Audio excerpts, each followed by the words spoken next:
생각하는 크리스천들을 위한 서양 철학사 네 번째 시간입니다.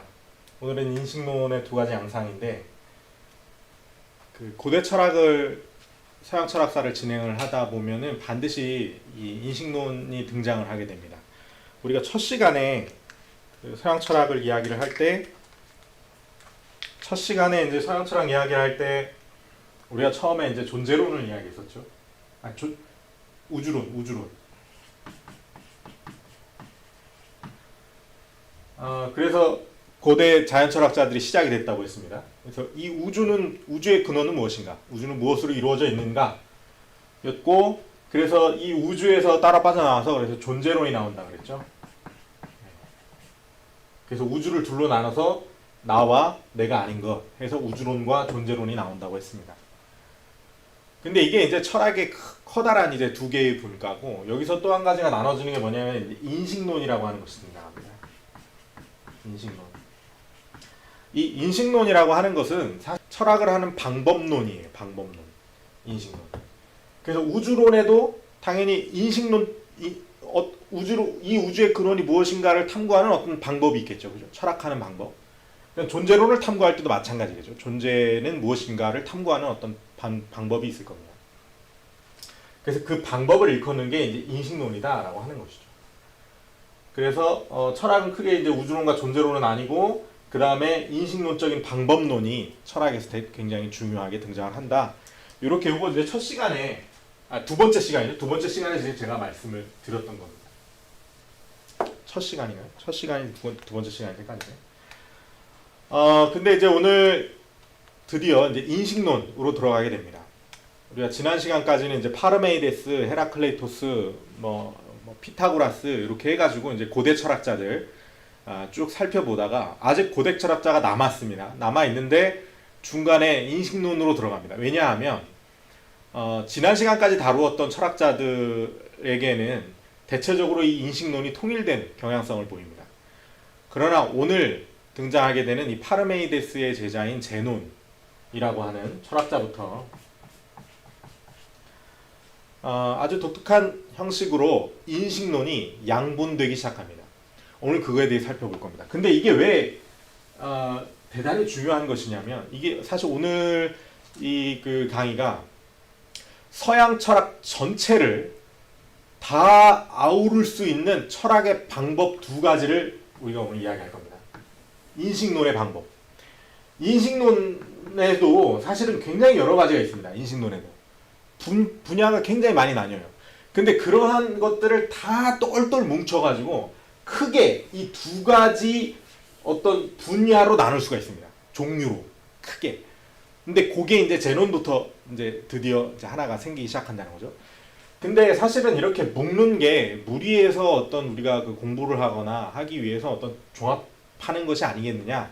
이렇게 생각할 수도 있지만은 그렇지 않아요. 자, 오늘 그 이야기를 좀 한번 해보겠습니다. 인식론입니다. 인식론.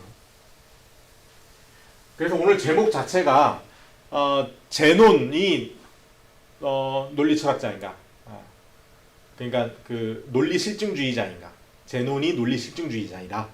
라고 하는 제목이 붙어 있는데 엘레아이 제논은 고대 철학자입니다. 그리고 논리 실증주의자는 20세기 철학 분과입니다. 지금도 있고. 그러니까 서양 철학 전체 고대부터 현대에 이르기까지 이게 맥이 이어져 오는 거예요. 요 인식론이라고 하는 것을 보면은. 그래서 요 인식론이 철학을 하는 방법이기 때문에 요 인식론을 어떻게 우리가 아느냐, 어떻게 구별할 수 있느냐, 이 근원을 어떻게 우리가 짚어낼 수 있느냐, 이 방법론의 근원을 어떻게 짚어낼 수 있느냐에 따라서 서양 철학을 앞으로 이해해 나갈 수 있느냐, 이게 너무 어렵냐로 나뉠 수 있습니다. 실제로.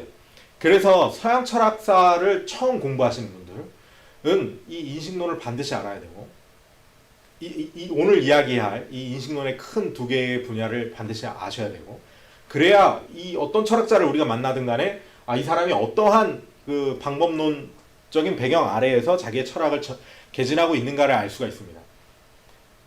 그래야지만이 그 사람을 제대로 이해할 수가 있는 것이죠. 반대로 내가 가지고 있는 철학의 방법론, 철학의 인식론을 가지고 반대 진영에 있는 철학자를 대할 때는 우리가 그것을 스위치를 해가지고 그 사람을 봐야 그게 이해가 될 수 있습니다. 자, 오늘 이게 무슨 말인지 지금 굉장히 첫 마디부터 이제 어려운데 한번 들어가 보도록 하겠습니다. 파르메이데스 헤라클레이토스, 우리 지난 시간에 했던 거죠. 그래서 헤라클레이토스는 같은 강물에 2번 발을 담글 수 없다 그랬습니다. 잘 보이는지 모르겠네요. 그 다음 만물의 근원은 불이다. 그래서 변화다 라고 했죠. 근원. 자, 그 다음 파르메이데스는 있는 것은 있고 없는 것은 없다. 만물의 근원은 존재다. 자, 요 두 철학자까지는 제가 말씀드렸듯이 인식론이 분할되어 있지 않다고 했습니다. 자, 그건 뭐냐? 지금 근원, 아르케를 찾고 있는 겁니다. 아르케. 근원이죠, 근원. 우주론, 자연 철학자들이니까 우주론을 펼치는데 이 만물의 어떤 근원이 뭐냐는 거예요. 근원. 그러면 지금 여기에 자연이 이렇게 있지 않습니까?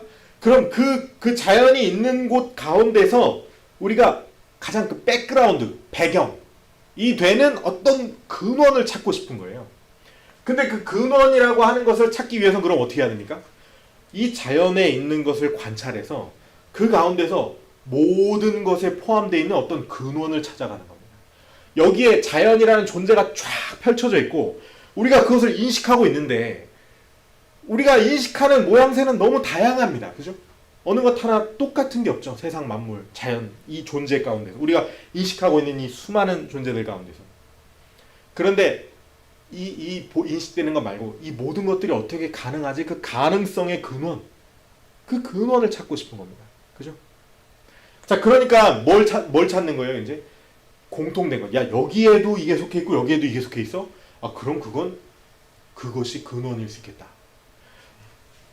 이것도 나무 의자고 제 앞에 나무 책상과 나무 의자가 있는데 요것도 뜯어보니까 요것도 뭔가 불에 타는 어떤 나무 재질이고 요것도 나무 재질이야. 근데 눈으로 보이는 건 어떻습니까? 하나는 책상으로 보이고 하나는 의자로 보인단 말입니다. 그렇지만 그 두 개가 다 어떤 근원적인 공통적인 어떤 나무라고 하는 재질을 가지고 있다. 그러면 이것의 근원도 나무고 이것의 근원도 나무겠구나 라고 우리가 생각할 수 있죠. 그죠? 그걸 했던 사람입니다. 그거. 자, 그럼 헤라클레이토스는 어떻습니까? 만물의 근원, 모든 것을 봤더니 헤라클레이토스가 모든 것을 이렇게 봤더니 모든 것 가운데 다 이 세상에 존재하는 모든 것들은 다 어떻게 하고 있어요? 운동, 변화하고 있죠. 같은 강물에 2번 발을 담글 수 없다. 그죠? 끊임없이 흐르고 끊임없이 움직이고 나도 가만히 운동하지 않고 변화되고 있지 않는 것 같지만 나도 시시각각 끊임없이 변하죠. 그죠? 나라고 하는 존재도. 그죠? 그러니까 강물도 흐르지만 나도 바뀌니까 같은 강물에 2번 발을 담그는 것은 절대 불가능하죠.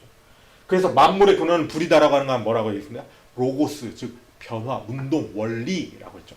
이 만물이 존재한다라고 하는 것은 어떤 그 백그라운드, 가장 근원에 이런 것들이 존재하는 것이 가능하게끔 한 운동 지워지는, 원리 지워지는 어떤 로고스가 있겠구나 라고 하는 것이 헤라클레이토스의 생각이죠. 파르메니데스랑 헤라클레이토스랑 항상 철학사를 보면 대립되는 관계로 보거든요. 그런데 인식론에서는 그렇지 않아요. 결과적으로 이 사람들의 말이 대립된다라고 하는 거죠. 얘는 만물의 존재를 존재라고 봤고 얘는 만물의 존재를 운동이라고 봤으니까 이게 동이고 이건 정이고 해가지고 대립되는 양상으로 보지만 사실은 둘은 같은 인식론적 입장에 있습니다. 방법이 똑같아요. 파르메니데스, 만물의 근원은 존재입니다. 즉 없는 걸 우리가 인식할 수는 없는 거예요. 그죠? 여기 만물이 존재가 쫙 있습니다. 이 중에 가장 근원이 뭘까? 근원은 뭘까? 모든 것이 가장 다 공유하고 있는 가장 근원, 공통된 것, 그것은 있다는 거네. 여기에 있다는 거네. 이게 여기에 있다는 거네. 이것도 여기에 있고 이것도 여기에 있고 이것도 여기에 있고 있으니까 우리가 보고 야 이게 왜 있나를 생각하는 거예요. 그죠? 없는 걸, 이 세상에 없는 걸 가지고 그게 왜 있나라고 생각합니까? 그렇게 생각하지 않죠. 그죠? 없는 걸 생각할 수 없다라고 하는 건 지난 시간에 제가 설명드렸지만 그건 부재를 이야기하는 게 아닙니다. 파르메니데스한테.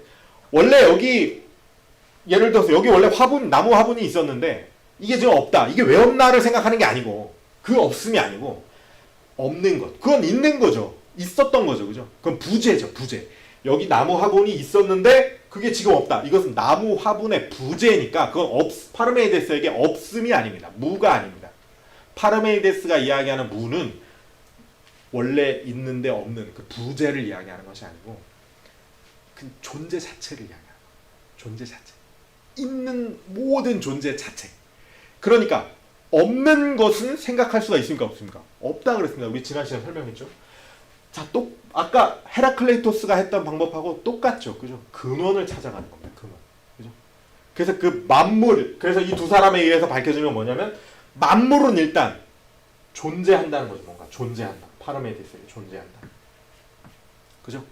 그 다음에 헤라클레이토스에게 그러고 그런 것들은 뭘 가지고 있다? 어떤 원리를 가지고 움직이고 있다. 네. 로고스. 원리를 가지고 움직이고 있다. 그죠? 존재하는데 그것이 존재하게끔 하는 어떤 원리가 있어. 이게 근원입니다. 근원. 파르메이데스와 헤라클레이토스에게서 마련되는 근원. 뭔지 이해가 되시죠? 그러니까 방법은 뭔지 아시겠죠? 이제 여기서 인식론, 여기 존재가 있고 그 존재들 가운데 뭔가 눈에 보이는 건 다 다른 존재처럼 보여요. 근데 이것에 근원이 있을 거 아닙니까? 뭔가 근원, 원리를 찾아가는 거예요. 인과를 찾아가는 거예요. 그 근원. 그래서 그 근원을 관찰할 때에 다른 차이를 다 제거하고 어떻게든 연역될 수 있는 대전제를 찾아가는 겁니다. 이게 어떻게 있지? 그건 또 어떻게 있지? 그건 또 어떻게 있지? 아, 그 끝에 결국 그 모든 것에 있는 것의 근원은 결국 있음이라고 하는 대전제로부터 시작하는구나. 얘는 원리라고 하는 대전제로부터 시작하는구나. 어떤 원리가 있고 그것으로부터 생성되는 거죠. 그러니까 사실은 둘은 같은 것을 다른 관점에서 보는 건데 이 둘 다 맞는 겁니다. 그죠? 모든 것이 어떻게 있습니까? 있으니까 있는 거고, 그죠? 그리고 그것이 원리를 가지고 있으니까 지금 여기에 존재하고 있죠. 우리 눈앞에 지금 여기 이게 유지되고 있죠. 그죠? 원리 어떤 둘 다. 그러니까 현실은 헤라클레이토스와 파르메이데스가 정확하게 본 겁니다. 둘 다 똑같이. 둘이 합쳐지는 거죠. 자, 그래서 봅시다. 그런데 이제 인식론이 여기서 등장합니다. 자, 요쪽에 있는 게 파르메이데스와 헤라클레이토스가 이야기했던 인식론입니다. 그러니까 따랐던 인식론입니다. 철학의 이때까지 이 파르메이데스, 헤라클레이토스까지의 철학의 일반적인 방법론. 자, 이게 뭡니까? 존재가 있고 그 가운데서 인식이 발생한다라고 하는 전제가 있는 겁니다. 둘 다. 헤라클레이토스나 파르메이데스나. 우리 눈앞에 자연 존재가 쫙 펼쳐져 있습니다. 그죠? 펼쳐져 있고 그 다음에 그 존재 가운데에서 근원을 찾아가는 거예요. 그러니까 우리의 인식이 이제 거기서 발생하는 거죠. 이 있는 것 중에서 우리의 인식이 이건 뭐고 그래서 그것들의 근원은 뭐고 이렇게 탐구해 나가는 것이 바로 이 첫 번째 방법론입니다. 그래서 우리는 존재하지 않는 것을 인식할 수 없다라고 하는 것이죠. 그렇죠, 그죠? 존재하지 않는 것을 인식할 이 파르메이데스의 말입니다. 존재하지 않는 것을 어떻게 인식할 수 있습니까? 그리고 더 나아가서 사실 이 입장의 어떤 아주 기본적인 이것은 뭐 그 헤라클레이토스나 파르메이데스가 이렇게 이해를 하고 철학을 진행한 건 아니지만 그들의 인식의 백그라운드 가운데는 이미 무엇이 있었냐? 이미 세계가 존재하고 있고 그 가운데 누가 있는 거예요? 내가 있는 거죠. 그죠? 우리가 있는 겁니다. 이게 첫 번째입니다. 첫 번째. 그래서 여기서 철학하는 시작은 뭐냐면 인식되는 것의 근원이 무엇인지 어떻게 찾아낼 것인가로 가는 겁니다. 우리가 지금 이미 여기 세계가 있고 그 다음에 거기에 내가 있는 거기 때문에 나의 인식이 어떻게 이 존재하는 세계의 근원을 발견해 나갈 것인가, 이게 첫 번째 인식론의 양상입니다. 첫 번째 양상. 자, 근데 요것만 들으면 그거 말고 다른 게 뭐가 있나 생각할 수 있죠. 자, 두 번째입니다. 두 번째. 우리가 인식하는 것들 중에 존재가 있다라고 하는 인식이, 그래서 이건 뭐냐면 아까는 여기서는 이 세상에 존재가 쫙 펼쳐져 있고 그 가운데 내가 있습니다.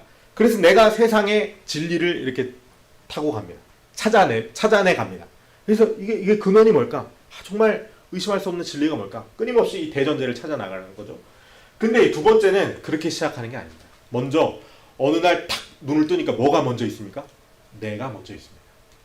내가 있어요. 나의 인식이 발생하기 시작합니다. 그리고 내 인식이 뭘 보고 있습니까? 지금 세상을 보고 있죠. 그죠? 세상을 보고 있습니다. 이것도 보고, 이것도 보고, 이것도 보고. 그죠? 세상을 보고 있습니다. 그죠? 그런데 내가 세상을 바라보고 있는 나의 인식과 나의 의식 가운데는 이 세상에 있는 것만 꼭 의식이 됩니까? 아니면 이 세상에 없는 것도 의식이 됩니까? 이 세상에 없는 것도 의식이 돼요. 예를 들면 뭐가 있습니까? 뭐 우리 많죠. 뭐 유니콘, 뭐 전설의 동물 용 같은 거, 그죠? 황금산 뭐 이런 거 있죠. 철학에서. 그죠? 그런 것들이 우리의 의식이 있단 말입니다. 그죠? 그러니까 이건 뭐냐면은 여기서 인식이라고 하는 것은 의식이에요. 의식. 어떤 우리의 의식이 먼저 있고 인식하는 의식이 먼저 있고 그 가운데서 실제로 존재하지 않는 것도 있고 실제로 존재하는 것도 있다. 이렇게 생각하는 겁니다. 여기서 전제가. 그것이 백그라운드에 있는 거예요. 그럼 이 사람들은 이런 관점을 가지고 있는 사람들은 이런 인식론적 관점을 가지고 있는 사람들은 만물의 근원, 존재를 어떻게 찾아나갑니까? 어떻게? 내가 인식하고 있는 것들 중에서 이게 이 지금 눈앞에 보이는 이게 진짜로 존재해서 내게 인식되는 건지 아니면 그냥 내가 상상하는 건지 모르겠는 거예요. 그럼 어떻게 하는 겁니까? 어떻게 해야 돼? 이게 진짜로 존재하는 건지 경험해 봐야죠. 만져보든지, 그죠? 뭐 던져보든지, 불에 태워보든지, 실험해보고 관찰해 봅니다. 그리고 또 두 번째 방법. 규칙을 세워나가죠. 어떤 것은 존재하고 어떤 것은 착각일 수 있는가. 규칙을 세워나갈 수 있습니다. 그런 방법론을 따르겠죠. 그죠? 규칙을 세워나가든지 실험을 하고 경험을 하든지 끊임없이. 우리가 인식하는 것 중에 존재를 어떻게 구별할 것인가 라고 하는 것이 이제 여기서 철학의 방법론입니다. 우리 눈에 많은 것들이 보입니다. 이쪽 입장에서는. 근데 그 중에서 여기서 볼 때 이쪽에 인식론적 관점에 있는 사람들이 이렇게 보는 거예요. 그래, 네가 만물의 근원을 다 살펴봐가지고 그 중에서 공통된 걸 뽑아내서 존재의 근원을 찾아내는 건 알겠어. 근데 1차적으로 내가 인식할 수 있는 게 그게 다 실제 존재라고 하는 것을 어떻게 보증할 거야? 그게 정말이야? 네가 생각하는 게 정말이야? 그게 실제 존재라는 걸 어떻게 보증할 거야? 라고 물어볼 수 있겠죠. 여기까지. 그죠? 그럼 이쪽에서 볼 때 이쪽은 뭡니까? 이쪽에서 볼 때 이쪽은? 자, 이쪽 존재 가운데 내가 존재한다라는 입장에서 볼 때 여기서 보는 이쪽의 인식론적 입장은 뭐냐면 이게 너가 인식한다라고 하는 것도 그 밖에 존재가 이미 있는 거잖아. 이미 존재가 있고 그 다음에 네가 인식을 하는 거지. 너의 인식은 존재가 아니야 그러면? 너가 의식하고 있다라고 하는 것도 여전히 그것도 근원이고 존재잖아. 라고 볼 수 있죠. 그죠? 자, 그래서 철학에서는 크게 요렇게 인식하는 인식론적 방법이 있고 그 다음에 요렇게 인식하는 인식론적 방법이 있습니다. 그냥 인식론에서 크게 이렇게 두 가지의 양상이 나타나는 거예요. 근데 이 양상은 선택하는 겁니까? 개인이 이렇게 선택할까요? 이 철학자들이 제노는 나는 스승의 인식론을 따르지 않고 이런 인식론을 따르겠어 라고 생각했을까요? 그런 말은 없습니다. 그리고 이후에 서양 철학사에 등장하는 어떠한 인식론적 입장을 보더라도 내가 이 두 입장 중에 어느 하나를 선택하겠다라고 밝히는 철학자들은 그렇게 많지 않습니다. 근데 왜 인식론이라고 하는 것이 등장할 때 이렇게 그 두 가지 양상이 발생할까요? 그러면 개인이 선택하는 게 아닌데. 자, 이게 뭐냐면 참 놀라운데 실제로 사람이 생각을 하고 철학을 하고 여러분도 마찬가지고 저도 마찬가지고 하는데 두 가지 종류가 있어요. 이건 마치 기질처럼.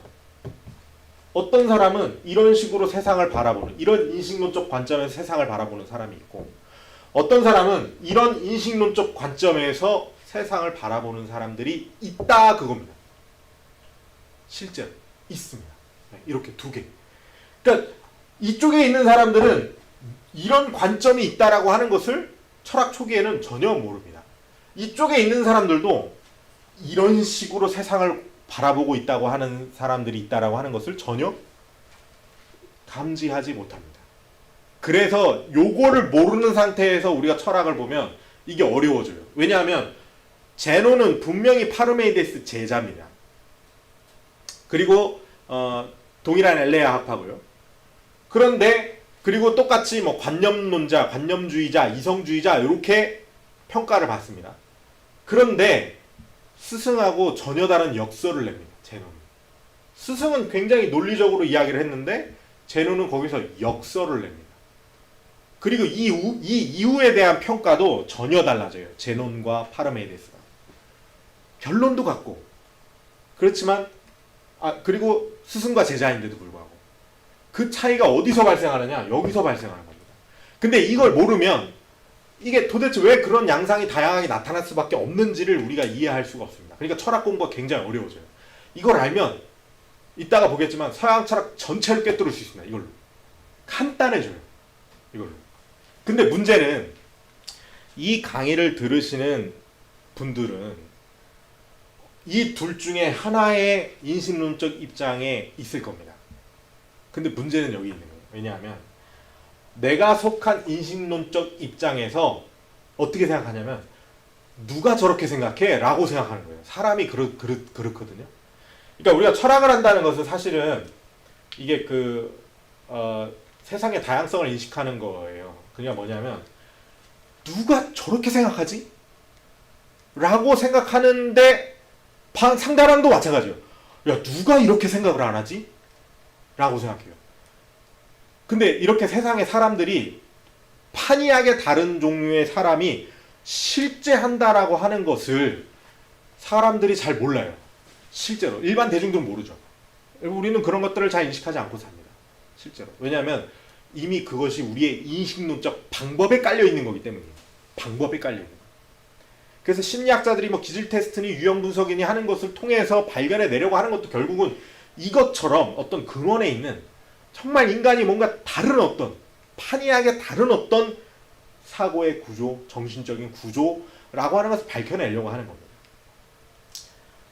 그러니까 문제가 뭐냐면 여러분들이 어느 입장에 있든지 이런 입장에 실제로 존재한다라고 하는 것을 나와 다른 입장이 실제로 존재한다라고 하는 것을 그것을 배워야 된다. 이게 이제 철학에서 굉장히 중요합니다. 사실 철학에서 이게 굉장히 중요해요. 한번 조금 더 디테일하게 이걸 살펴보도록 하겠습니다. 자, 인식하는 방법이 이건 이 두 가지 종류는 무슨 뭐 철학을 공부한 사람들만 가지고 있는 게 아니고 세상 모든 사람들이 한 번도 철학을 공부해보지 않은 사람들도 이 둘 중에 하나의 관점으로 세상을 바라보고 있다는 겁니다. 실제로. 여러분 본인은 한번 어느 쪽에 있는지 생각해 보시면 될 것 같습니다. 그래서 첫 번째는 일단 존재가 있고, 그러니까 도표를 보면 쉽게 우리가 알 수 있죠. 존재가 있고 그 가운데 내가 있어서 내가 세상을, 외부의 세상을 관찰하고 바라보는 관점으로 세상을 바라보시는 분들이 있고, 또 반대편에서는 내가 있고 나의 인식 가운데서 이 세상 존재도 있고 그 다음에 내 생각도 있고 이렇게 세상을 인식하는 분들이 있죠. 그죠? 그래서 여기서는 이제 봅시다. 이제 철학으로 들어가면 이쪽 관점에 있는 사람들이 철학으로 들어갈 때 존재의 근원, 어떤 진리, 철학의 진리를 찾아 들어갈 때 인식의 오류가 발생하는 방법은 뭐냐면 존재의 조합이나 부정으로 발생한다. 자, 이건 뭐냐면 이쪽 관점에 있는 사람들은 우리가 무언가를 잘못 보거나 진리가 아닌 것이 진리인 것 같이 생각되어지거나 하는 모든 것들은 다 우리가 이 존재 가운데 있지 않습니까?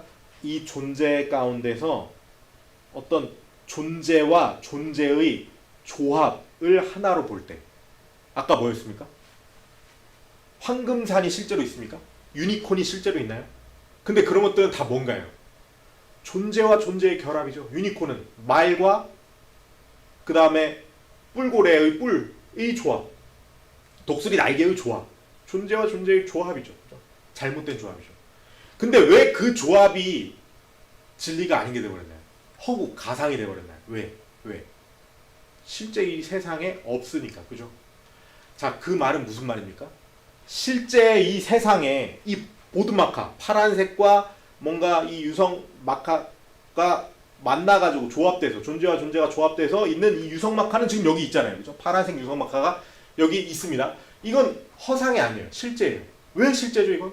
아까 유니콘은 허상이었는데 유니콘은 실제에 없고 이건 실제에 있으니까. 그죠? 둘 다 똑같이 존재와 존재의 조합인데. 그죠? 자, 따라서 우리에게 보여지는 이 세상에 인식되는 수많은 것들은 다 존재와 존재의 조합이죠. 존재 그 자체로 존재하는 것들이 우리 눈에 보이는 게 있습니까? 없죠. 파르메데스도 그렇고 헤라클레이토스도 그렇고 다 뭐예요? 존재하는 모든 것들에 있는 공통된 어떤 속성을 뽑아낸 거죠. 근원으로서. 그죠? 그러니까 근데 그 근원 그 자체, 속성 그 자체, 로고스 자체가 눈에 보입니까? 그런 건 안 보입니다. 그죠? 물질 보존의 법칙이 어디 눈에 보입니까? 눈에 안 보이죠. 그렇지만 있습니까? 있죠. 어디에? 존재에 조합돼서 있죠. 존재 가운데 있죠. 그죠? 그렇습니다. 그죠? 파르메데스의 존재도 마찬가지죠. 그러니까 이 세상에 보이는 것들은 다 존재와 존재의 조합인데 그것과 우리가 생각할 수 있는 유니콘이나 황금산이나 이런 것과의 차이점은 단지 실제하냐 실제하지 않느냐의 차이에 있고 그것은 뭐냐면 다 우연이에요. 우연. 어떻게 이거 존재합니까? 이 보드마카라는 것이 세상에 존재하지 않을 때 누군가가 이걸 생각했다면 그건 허상입니다. 그죠? 근데 이게 나왔을 때 생각했으면 그건 실제죠. 그러니까 유니콘이 실제로 이 세상에 없는 것, 유니콘이라고 하는 것이 상상 속의 동물이라고 하는 것을 하는 그 이유, 근원적인 이유는 뭡니까? 그건? 그게 이 세상에 없으니까. 그 말은 뭐냐면 뿔을 가지고 독수리 날개를 가진 말이라고 하는 것이 진화되어 있지 않으니까. 이 세상에 없으니까. 그죠? 즉 무슨 말이냐? 이쪽 관점에서 보면 눈에 보이는 경험 세계에는 다 뭐와 뭐의 결합이다. 존재와 존재의 결합이고 그것은 우연이라는 거예요. 우연, 우연. 어쩌다가 그 두 개가 결합돼서 지금 여기에 있는 것이지 우연, 우연. 어쩌다가 그 두 개가 결합돼, 그 존재와 그 존재가 결합돼서 유니콘이 허상이고 이거는 보드마카, 파란색 보드마카 실제가 되는 것이지 눈에 보이는 것 자체에 진짜 그 근원을 보여주는 건 있습니까? 없습니까? 그런 건 없죠. 그런 건 없죠. 그죠? 따라서 근원은 필연에서 찾아야만 한다. 우연이 아니고 이 세상에 경험되어지는 우연이 아니고 진짜 필연적인 어떤 근원을 찾아 나가는 것이 오류를 떠나서 실제 진리를 발견해 나가는 방법이다라고 여기서는 생각을 하는 거죠. 그러니까 여기서 뭐가 중요합니까? 경험보다는 생각. 그죠? 그러니까 따져보는 생각, 종합해내는 생각, 분류해내는 생각, 논리적인 어떤 따짐 이런 것들이 여기서는 중요해지겠죠. 자, 이제 이쪽으로 갑시다. 이쪽. 자, 여기서는 내가 있고 내가 세상을 바라보는 관점이라고 했습니다. 존재가 아닌 것을 존재로 인식하여 발생하는 것이 오류입니다. 이쪽에는. 자, 실제로 유니콘이나 황금산이나 이런 것들은 실제하지 않는데 내 머릿속에서 생각했으니까 그게 허구가 되는 거지. 여기서 보는 건 그거예요. 여기서 보는 거. 아시겠죠? 그죠? 그것이 존재와 존재의 결합이라고 하는 것도 여기서 볼 때는 그냥 다 나의 관념입니다. 내 관념. 내가 생각하는 관념. 내 인식 가운데 있는 관념. 그러니까 그것이 우연이냐 필연이냐가 중요한 것이 아니고 여기서는 무엇이 중요해지냐면 그 유니콘과 그러니까 그 말과 뿔의 조합, 말과 뿔과 독수리의 조합을 하는 것은 뭡니까? 나의 인식이죠. 나의 의식. 그것은 나의 주관적인 편견입니다. 그것이 왜 실제하지 않습니까? 실제하는 것과 내 머릿속에서 만들어낸 허상의 동물 사이에 기준의 차이가 있는 거죠. 실제하는 것은 관찰되고 만져지고 보여줄 수 있는 것이 실제하는 것 이라는 기준이 세워지는 것이고요. 그죠? 기준. 그 다음에 유니콘이라고 하는 것은 그것은 실제로 어디 가서도 관찰하거나 만져질 수 없는 것이라고 하는 기준이 성립이 되는 겁니다. 그러니까 나의 인식에 떠오르는 모든 표상들 가운데 실제와 거짓을 구분하는 것은 실제는 어떻게든 우리의 편견이 닿아 있으면 주관적인 편견이 닿아 있으면 그건 실제가 아니고 그죠? 밖에서 만져지고 그 편견이 없이 있는 그대로가 드러나면 편견을 제거하면 그러면 그게 실제가 되는 거죠. 그러니까 여기서는 어떻게든 기준을 세우는 게 중요해집니다. 관찰하고 실험하고 경험해서 예외가 있어?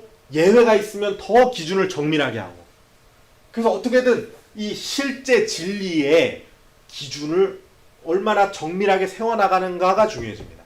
그리고 그 기준은 어디서부터 나옵니까? 끊임없이 예외를 찾아서 경험하고 경험하는 거죠. 그게 그래서 철학의 방법 여기서는 경험을 종합하는 능력이 중요하죠. 철학을 하는 데 있어서 그죠? 이쪽 관점을 가지고 있으면 그 다음 대전제를 찾아가야 되죠. 근원의 어떤 대전제 찾아가야 되죠.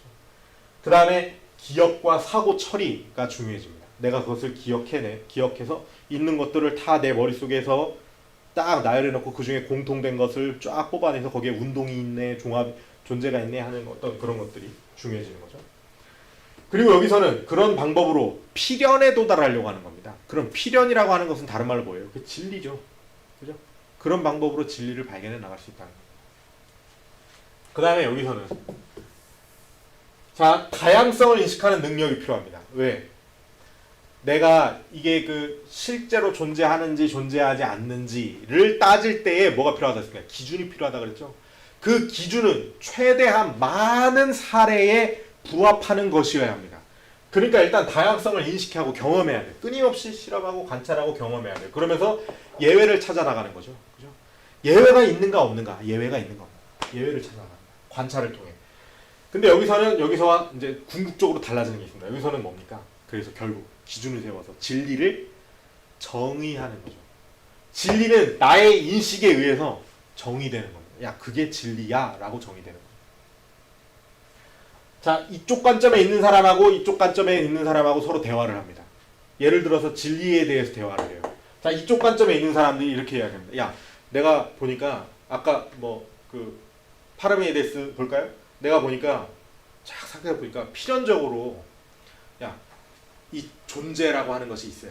존재라고 하는 것이 있어. 이 말이 이상하죠. 그러니까 있어. 이 세상이 지금 존재하고 있어. 그것은 진리야 라고 얘기를 했어요. 이쪽 관점에서 그 말을 어떻게 이해할까요? 이쪽에서. 여기서는 진리를 정의한 거죠. 그럼 얘가 진리를 지금 어떻게 정의했다고 생각할 겁니까? 이쪽에서는. 아, 쟤는 지금 밖에 어떤 있는 게 진리다라는 기준으로 진리를 정의한 거구나.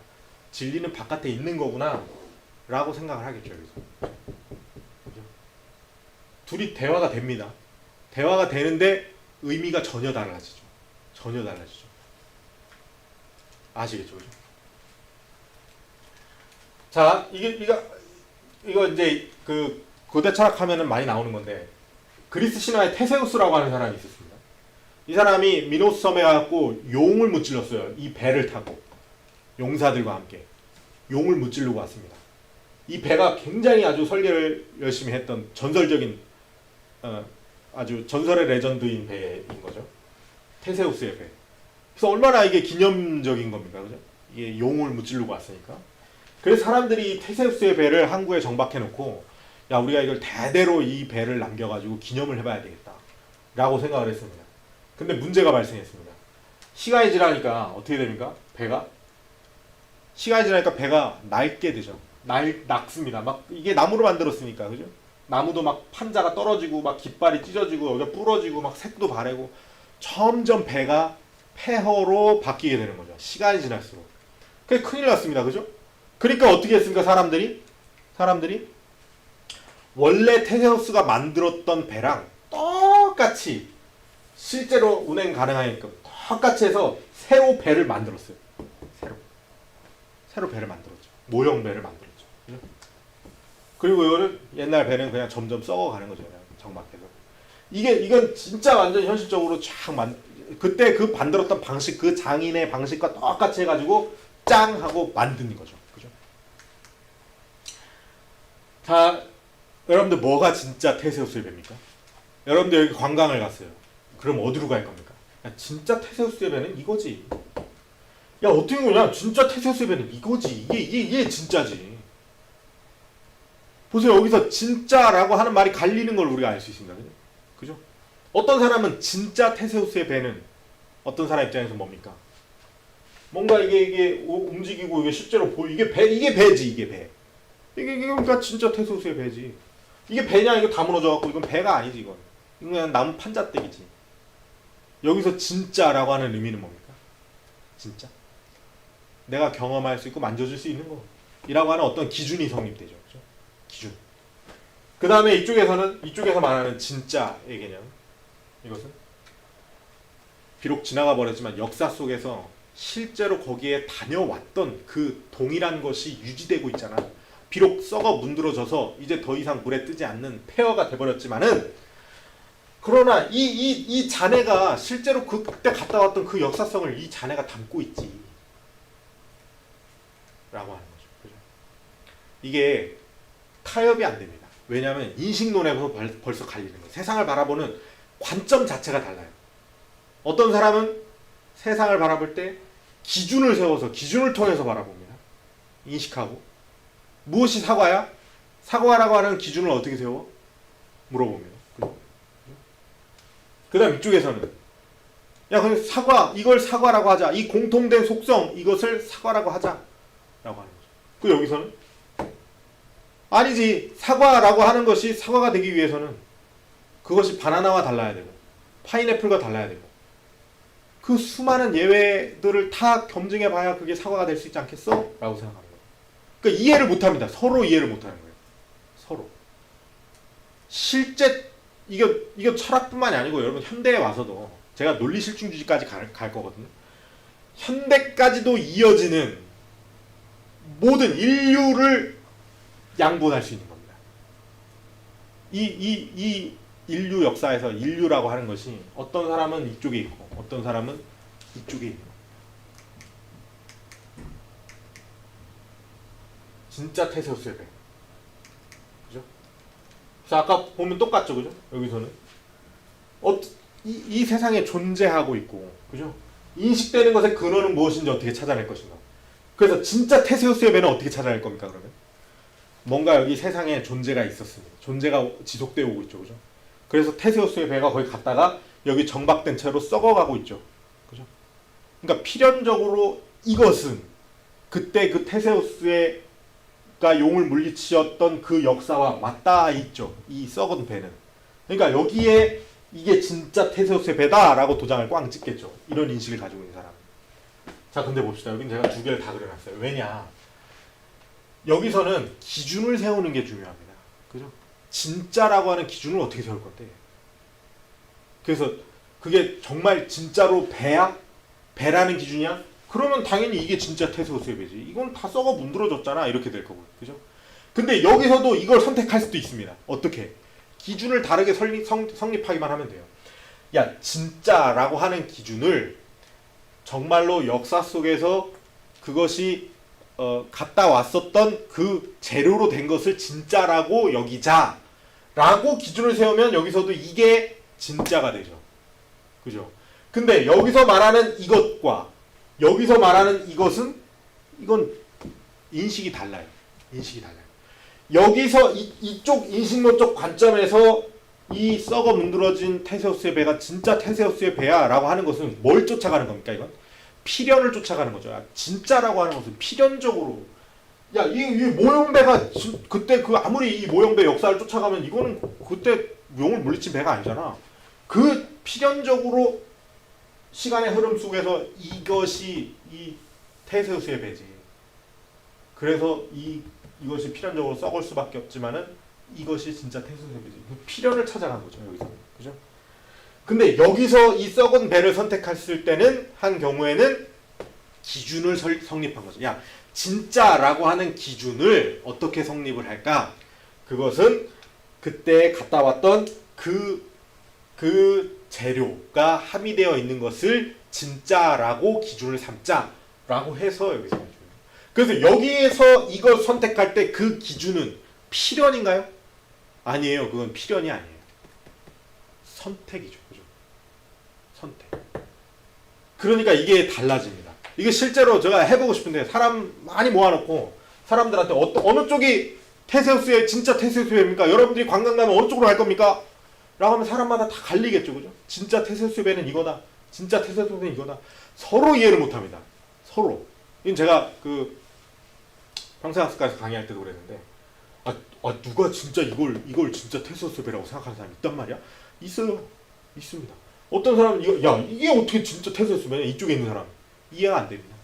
그럼 이쪽에 있는 사람들이 이쪽에 있는 사람을 이해하기 위해서 이렇게 만들어버리게 돼요. 이렇게 선택하게 돼요. 이 두 사람도 같은 입장을 선택했죠. 그렇지만 서로 달라요. 이야기해보면, 실제 이야기해보면 이 사람이 이걸 진짜라고 하는 것과 이 관점을 가진 사람이 이걸 진짜라고 하는 것이 입장이 다르다는 겁니다. 인식론이 이래서 헷갈리는 거예요. 근데 보통 간단하죠, 그죠? 제가 아주 깔끔하게 이걸 요약을 했는데 이게 중요한 겁니다. 철학에서. 다 똑같습니다. 이것도 자, 이게 뭡니까?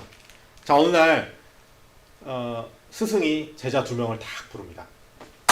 딱 불러요. 제자 2명을 딱 부릅니다. 파르메이데스가 제자 2명을 부르죠. 파르메이데스의 2 제자인 뭡니까? 엘레아의 제논이라고 하는 제자가, 그 다음에 메이소스라고 하는 제자, 2 제자를 딱 부릅니다. 그래서 물어보는 거죠, 제자한테. 아, 달이 무슨 모양이냐? 딱 물어보는 거죠. 그때 한쪽 제자는 뭐라고 대답하는 겁니까? 스승님 잠시만요, 나갔다 오겠습니다. 딱 봤더니 달이 오늘 초승달이네. 들어와서 스승님 오늘 달은 마치 손톱 깎아 놓은 모양입니다. 딱 얘기하는 거죠.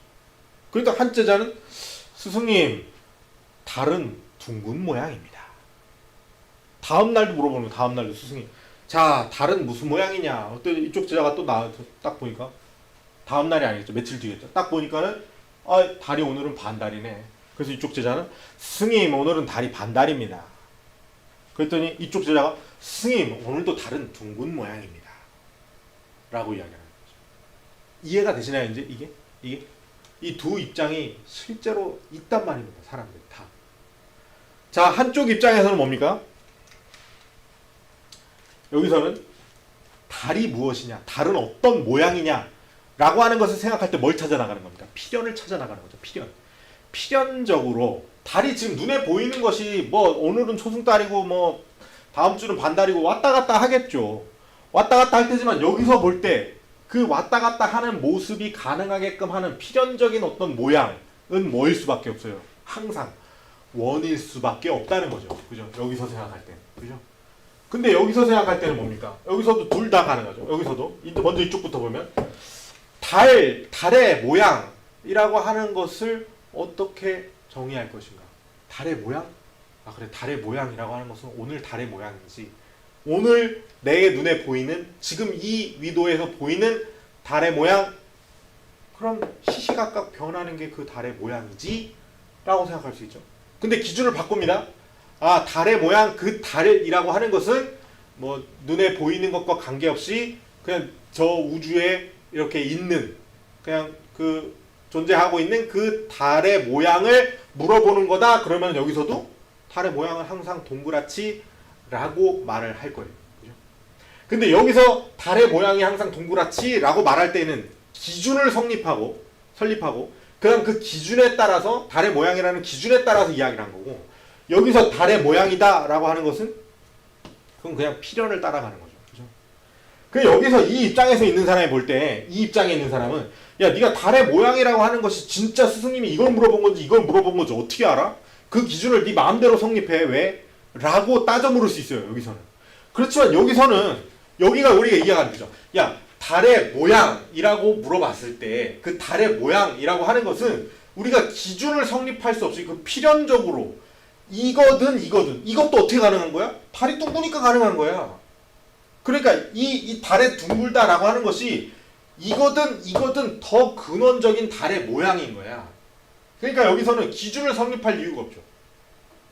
그러니까 왜 굳이 그걸 기준을 성립하면 그건 그 기준이 근원이 아니지. 여기 이 입장에서 볼 때 그거죠. 왜 그 기준조차도 가능하게 하는 더 근원적인 어떤 그 무엇? 왜 우리가 달의 모양을 기준을 다르게 성립할 수 있는 건데 네가 어떻게 그럴 수 있어? 근원적으로 달이 동그라니까. 그러니까 기준을 네가 이야기할 수 있는 거야. 그러니까 달의 모양은 동그랄 수밖에 없는 거야. 여기서 그러게 되는 거야. 필연을 찾아가는 거죠. 인식론이 이게 완전히 입장이 다릅니다. 완전히 입장이 달라요. 자, 지금까지는 지난주까지 이야기했던 거 파르메이데스와 헤라클레이토스는 전부 다 이쪽에 속해 있다고 했습니다. 파르메이데스는 인식할 수 있는 것은 존재하는 것이다. 헤라클레이토스는 존재는 항상 운동을 갖는다. 둘 다 뭘 쫓아가는 겁니까? 필연을 쫓아가는 거죠. 여기에 지금 있는 것에 어떤 필연적인 어떤 것을 쫓아서 들어가서 이야기를 하는 겁니다. 그죠? 지금까지는 그랬어요. 그죠? 탈레스도 마찬가지죠. 탈레스. 만물의 근원은 뭐다? 물이다 라고 했을 때 만물의 근원. 여기 만물이 이렇게 다 있는데 탈레스가 관찰하는 거죠. 이 만물에 있는 필연적으로 있어야 되는 근원. 그럼 얘도 물이 있고 여기도 물이 있고 다 물이 있네. 아, 만물의 근원은 물일 수밖에 없구나. 물이 없으면 존재할 수 있는 게 없구나. 만물의 근원은 물이구나. 똑같죠. 그런데 여기서 이제 제논이 등장하는 겁니다. 제논. 이쪽 입장에서 이쪽 관점을 가진 첫 번째 철학자. 서양 철학사에서. 제논입니다. 제논. 자, 보도록 하겠습니다. 엘레아의 제논이라고 합니다. 엘레아의 제논. 그냥 나중에 이제 스토아 철학에서도 제논이 나오기 때문에 그걸 구분하기 위해서 엘레아의 제논이라고 그래요. 파르메니데스의 제자입니다. 파르메니데스의 직속 제자인데, 자, 생각될 수 있는 것은 존재하는 것이며 운동은 불가능하다라고 하는 것을 주장한 것으로 유명합니다. 자, 한번 보겠습니다.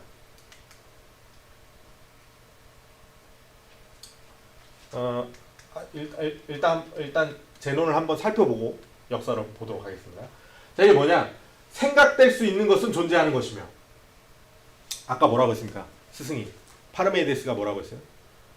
야, 우리가 그 생각할 수 있는 것은 이미 다 존재하고 있는 거야. 있으니까 그 존재를 가지고 있는 것만 우리가 생각할 수 있는 거야. 라고 했죠. 그죠? 그 이쪽 입장에 있습니다. 근데 제논은 어느 쪽 입장에 있었어요? 반대쪽 입장에 있었죠. 그러니까 그 스승이 뭐를 성립한 거라고 보일 수밖에 없습니까? 아, 스승님 말에 따르면은 뭡니까? 기준. 생각하는 것이라고 하는 것의 기준은 존재하는 것이구나. 그러니까 존재하는 것의 기준은 뭐예요? 생각되는 게 존재되는 거구나. 생각되는 게 존재되는 거구나. 라고 하는 거죠. 그리고 스승이 끊임없이 근원을 찾았단 말이죠. 파르메니데스는. 눈에 보이는 것은 그냥 우연한 조합들이고, 그러니까 그 근원, 그 존재라고 하는 것은 그것은 운동이 없어. 왜 존재가 뭐 이렇게 다르게 변할 수가 없는 거잖아요. 그냥 그 있음이라고 하는 것은 변하는 게 아니죠. 변하는 거 뭡니까? 존재와 존재의 결합들이 변하는 거죠. 존재 그 자체는 변하는 게 아니죠. 그걸 이야기한 거죠. 파르메니데스. 필연적인 어떤. 근데 제논이 볼 때, 제논은 그쪽이 그 인식론이 달라요. 그러니까 제논이 스승의 말을 들을 때, 아, 스승 그렇습니까? 하면서 그걸 끊임없이 뭘로 받아들이는 겁니까? 기준으로 받아들이는 거예요. 제논은 그걸 필연을 쫓아서 스승의 생각을 쫓아가는 것이 아니고 기준으로 성립하는 겁니다. 아, 이 세상에 운동이라고 하는 것은 그냥 그것은 착각이구나. 운동이라고 하는 건 없다. 그게 스승님의 말이에요. 아주 모범생적인 제자였던 거예요. 인식론이 다른 것을 몰랐을 뿐이지. 그리고 생각될 수 있는 것이 존재하는 것이구나 라고 하는 거죠. 기준을 성립한 거죠. 그래서 역설이 발생합니다. 제논의 역설이. 제논은 이 역설을 이 기준에 따라서, 자기가 성립한 이 기준에 따라서 이 역설을 내는 겁니다. 자, 봅시다. 이게 누구냐면 이제 달리기 선수예요. 아킬레우스인데, 달리기 선수가 앞에 누가 있습니까? 거북이죠, 거북이. 거북이랑 몇 미터 떨어져 있습니까? 100m 떨어져 있습니다. 100m. 달리기 시합을 하는 거예요. 요이 땡 했습니다. 자, 이 아킬레우스가 거북이 있는 100m만큼 왔어요. 여기 왔어요. 근데 이 온 시간이 있지 않겠습니까? 이 온 시간 동안 거북이도 얼마만큼 갔겠죠, 그죠? 좀 갔겠죠, 앞으로. 좀 갔을 겁니다. 그죠? 그러면 요만큼 또 아킬레우스가 따라잡습니다. 거북이를 따라잡습니다. 근데 아킬레우스가 여기서 또 요만큼 가는 동안 거북이는 또 조금 앞으로 갔겠죠, 그죠? 아킬레우스가 여기서 또 요만큼 따라가는 동안 거북이는 또 조금 갔겠죠, 그죠? 아킬레우스가 또 여기서 요만큼 또 가는 동안 또 거북이는 또 조금 앞으로 갔겠죠. 아킬레우스가 거북이를 따라잡는 때마다, 그 아킬레우스가 거북이를 따라잡는 그 시간만큼 거북이는 계속해서 앞으로 조금씩 가죠. 그죠? 아킬레우스는 영원히 거북이를 따라잡을 수 없죠. 따라잡을 수 없죠. 자, 제논이 이 역설을 왜 이야기했습니까? 스승이 뭐라 그랬어요? 스승님이 존재의 변화와 운동은 없다라고 그랬죠. 근데 스승이 말했던 그 존재는, 그것은 근원, 필연적인 어떤 존재였죠. 근데 제논은 그걸 그렇게 생각하지 않았죠. 기준으로 생각했죠. 아, 존재라고 하는 것, 이 세상에 존재하는 것들은 운동이 불가능해야 되는 거구나. 그래서 그 스승님의 말을 어떻게 증명할까? 생각하니까 뭐예요? 이런 운동을 생각하니까 이런 역설이 발생하네. 역시 스승님이 맞구나. 운동을 생각해보세요. 왜? 더군다나 생각될 수 있는 건 존재한다 그랬죠? 이거 지금 우리가 어떻게 생각했습니까? 실제로 아킬레우스가 거북이를 놓고서는 실험시켰습니까? 그러면 안 돼요, 제논은. 왜? 스승님한테 배운 기준은 그게 아니에요.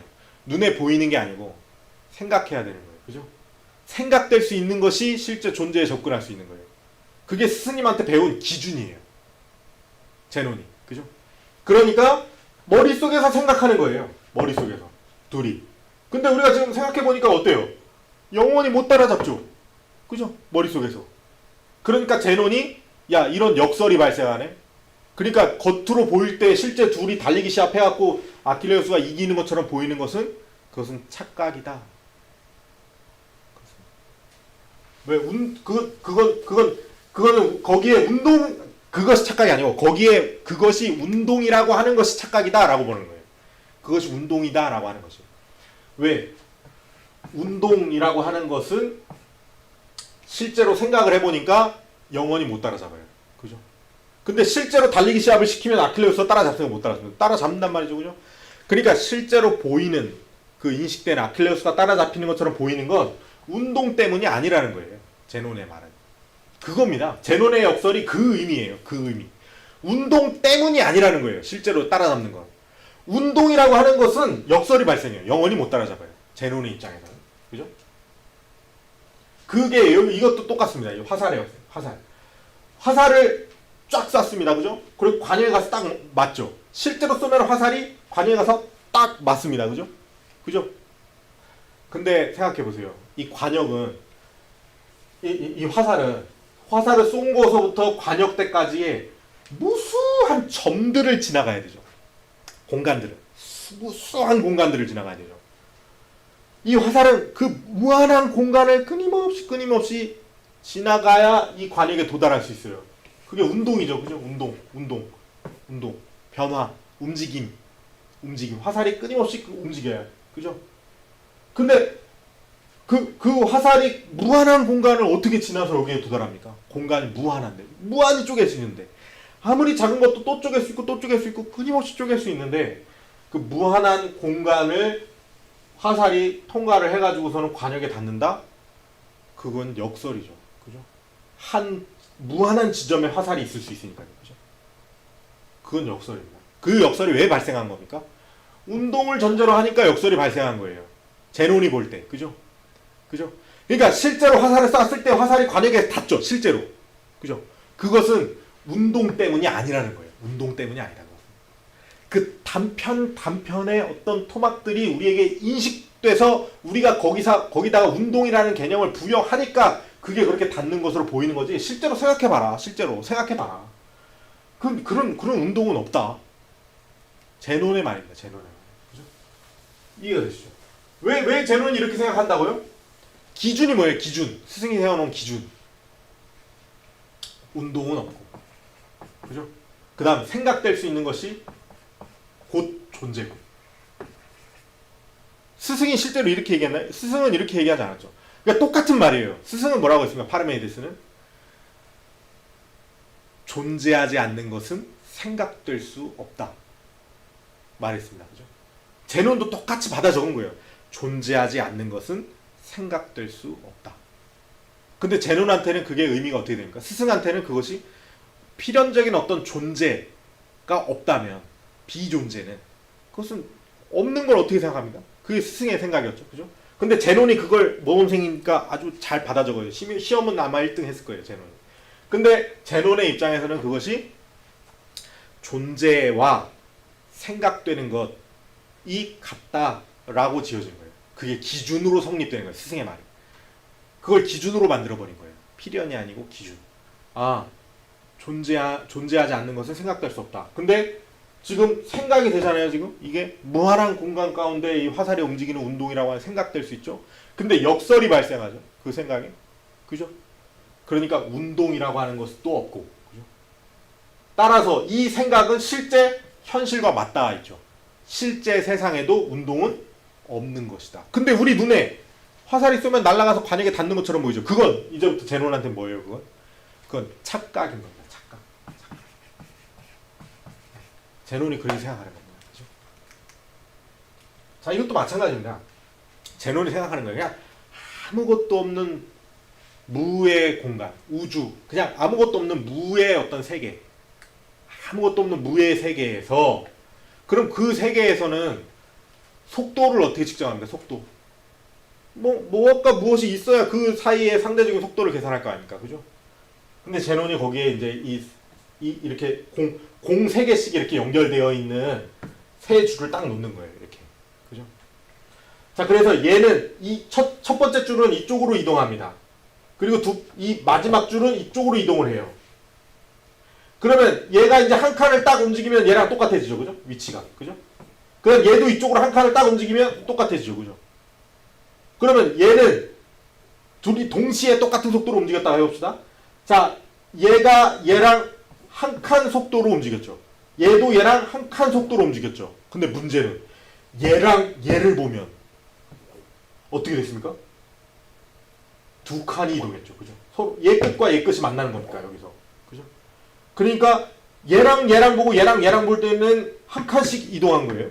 근데 얘랑 볼 때는 서로 두 칸이 가까워졌네. 그러니까 한 칸 이동하는 속력이랑 두 칸 이동하는 속력이랑 똑같아지는 것처럼 보이죠. 그죠? 이게 제논의 역설이에요. 그죠? 이게 기준을 어떻게 성립하느냐에 따라 달라집니다. 기준. 그러니까 이게 제논의 역설을 이거 어떻게 해결할 거냐? 이거를 논리적이고 수학적으로 그 기준을 수정하는 것으로 해결하는 것은 이거는 뭐 현대 이제 뭐 무한 개념이라든지 뭐 많이 있어요. 아리스토텔레스도 이야기를 했고, 그 다음에 이제 뭐 베르그송이나 이런 사람들도 연속이라고 하는 개념을 끌어 가지고 와서 이 제논의 역설을 파괴하는데, 이 제논의 역설이 아니라고 하는 거, 역설이라고 하는 건 제논도 알고 있었던 거예요. 제논도 알고 있었던 겁니다. 그러니까 파르메니데스와 같은 인식론적 입장에서 볼 때 이 제논의 역설은 이거는 파기돼야 될 필요가 전혀 없어요. 이거는. 왜냐하면 이거는 자기가 기준을 잘못 설정해갖고 이렇게 된 거지. 그죠? 필연이 아니거든요. 이거는. 그죠? 이거는. 예를 들면 아주 간단하게 그냥 이야기만 하면, 제논이 헷갈려 하는 것 중에 하나가, 착각했던 것 중에 하나가 이때 당시에는 우리가 보면 이제 이렇게 만나는 거죠. 아까 이렇게 있다가 이렇게 만나는 거죠. 이렇게 있다 이렇게 만나는 거죠. 그럼 얘랑 봤을 때는 한 칸 이동하는 시간에 이 두 개를 비교했을 때는 두 칸 이동하는 시간이 돼버리는 거죠. 그러니까 역설이 발생하는 거죠. 근데 이게 이제 제논이 봤던 거는, 우리 생각 속에서는 뭐라 그럽니까? 일시정지가 가능해요. 일시정지. 그죠? 우리가 화살이 탁 날아가는 걸 머릿속으로 생각합니다. 근데 일시정지를 딱 하면 화살이 공중에 딱 멈춰져 있는 걸 생각할 수 있나요? 없나요? 생각할 수 있죠. 그죠? 아킬레우스가 거북이를 따라가다가 중간에 거북이가 원래 있었던 지점까지 딱 다다랐을 때 일시정지가 가능합니까? 안 가능합니까? 가능하죠. 일시정지가 가능하단 말입니다. 그죠? 일시정지. 그러니까 마치 그것에서 우리의 의식에서 일시정지 해놔가지고 이것을 그냥 그 순간이라고 볼 수가 있어요. 순간. 근데 문제는 뭐냐면은, 우리가 그 장면을 우리 머릿속에 생각할 때 일시정지 버튼을 눌러서 우리의 생각이 딱 일시정지 됐다고 해서 우리의 의식도 일시정지가 되나요? 아니죠. 우리의 의식도 일시정지 된 상태를 계속해서 유지하고 있는 거죠. 그죠? 우리의 의식도.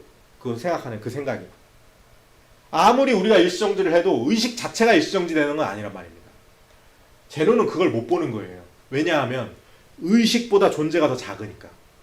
그걸 보려면 그러니까 이게 무슨 말이냐면, 결론적으로는, 자 보십시오.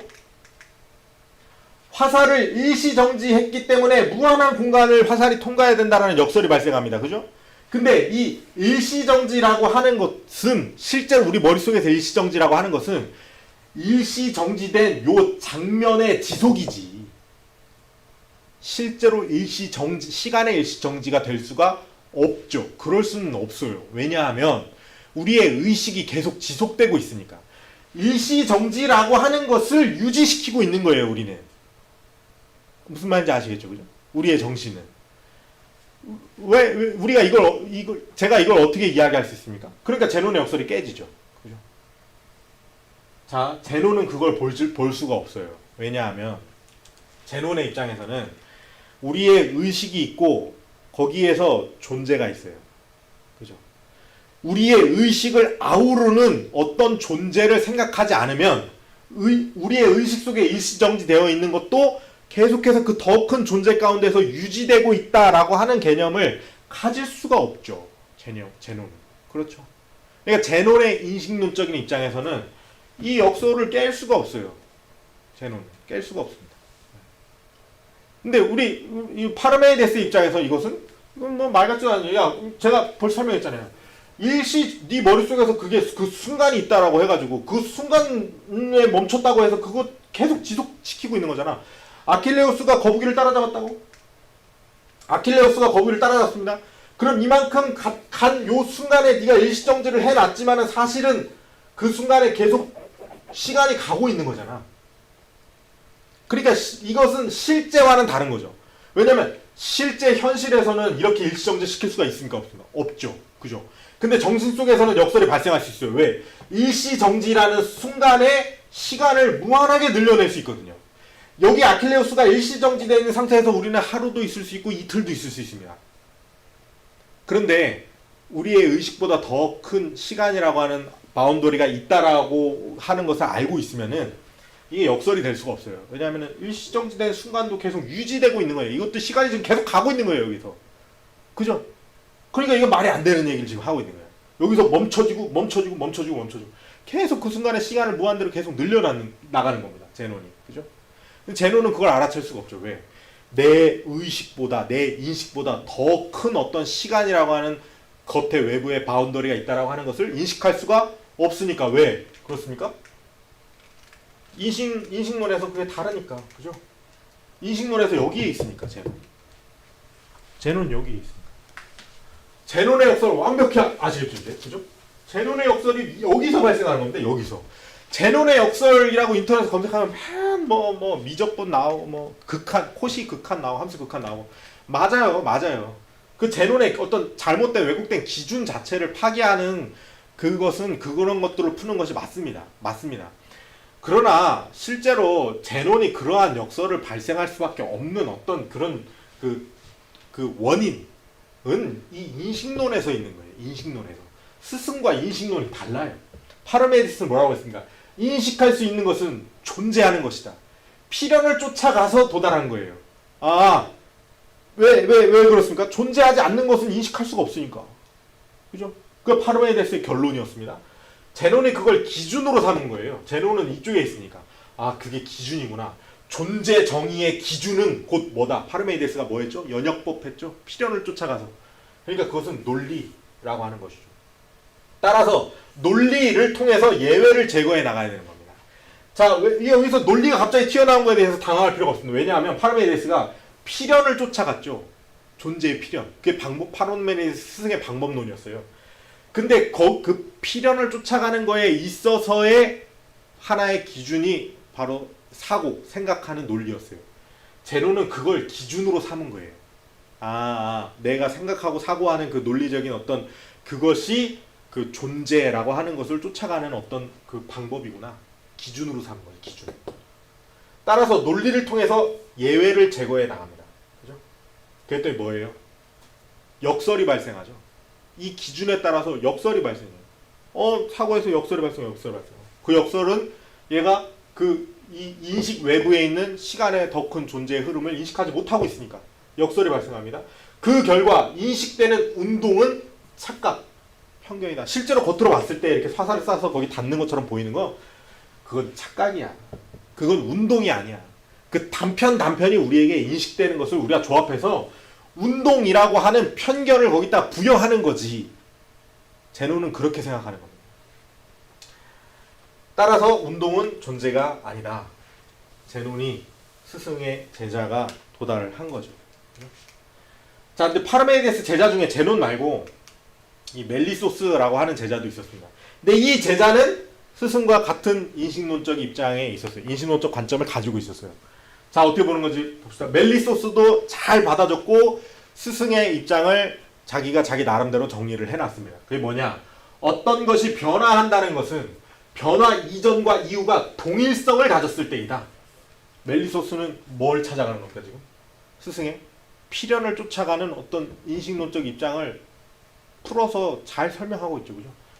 어떤 것이 변화한다는 것은 변화 이전과 이후가 이 동일성을 가졌을 때 요게 이렇게 변했다? 라고 하는 것은 어쨌든 요게 이렇게 동일함을 가지고 있었다는 거죠. 그죠? 아까 그 테세우스의 배도 마찬가지죠. 동일성을 갖는다. 이 원래 이렇게 멀쩡했던 테세우스의 배가 썩었다라고 하는 것은 어쨌든 그 동일성, 그때 그 나무 판자가 그 시간을 쭉 거꾸로 올라가면 그 동일한 그 테세우스의 배를 형성하고 있었던 그때 그 나무 판자다라고 하는 동일성을 가졌을 때야만이 변화를 이야기할 수 있다는 거죠. 그죠? 이게 필연을 쫓아가는 겁니다. 그죠? 필연을. 그러나 두 번째, 존재가 변화하는 경우 이전과 이후의 동일성이 없다. 자, 스승이 말했던 존재 개념을 정확히 이해하고 있는 겁니다. 멜리소스는. 어떤 근원의 어떤 있음이라고 하는 것이 변하는 거, 있음이 변하면 뭐밖에 없습니까? 무밖에 없죠. 무. 그죠? 있음이 무도 아니고 있음도 아닌 뭘로 변하는 건 그런 건 없죠. 있음이라는 존재의 개념은 그건 아주 가장 근원적인 필연적인 개념이니까. 그죠? 그 있음이 변화하면 따라서 동일성이 없는 거예요. 유가 무가 되면 동일성이 없다는 걸 이야기하는 겁니다. 그죠? 이전과 이후의 동일성이 없어요. 그죠? 따라서 근원인 존재는 변화하지 않으며 생성되지 않고 영원할 수밖에 없다라고 하는 필연적인 결론에 도달하는 겁니다.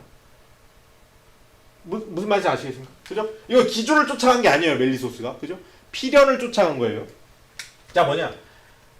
자, 유와 무가 있어요. 근데 근원에 있는 그 존재 자체는, 그 존재 자체가 무가 될 수는 없어요.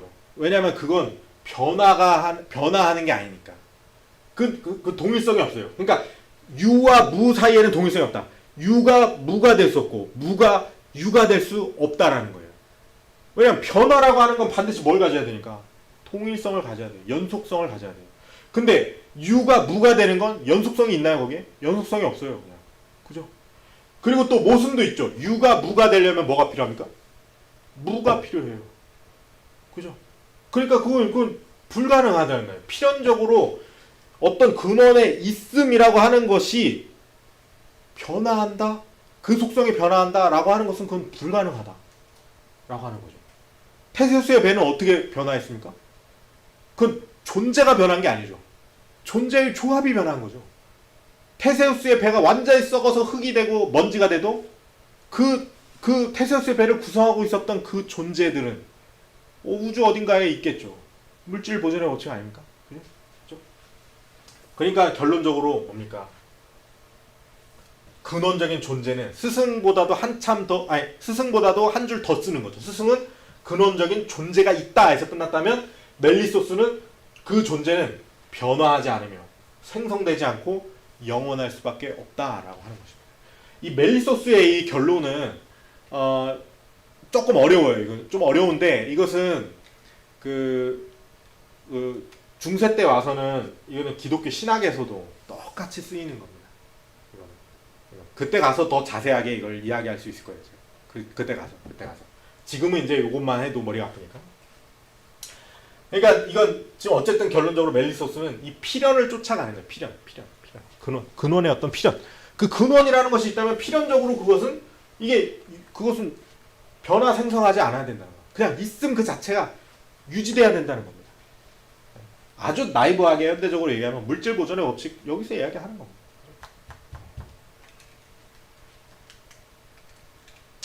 자, 그래서 이렇게 나뉘는 겁니다. 파르메이데스라는 스승이 있고 멜리소스는 이 입장에서 스승의 입장을 대변했죠. 그죠?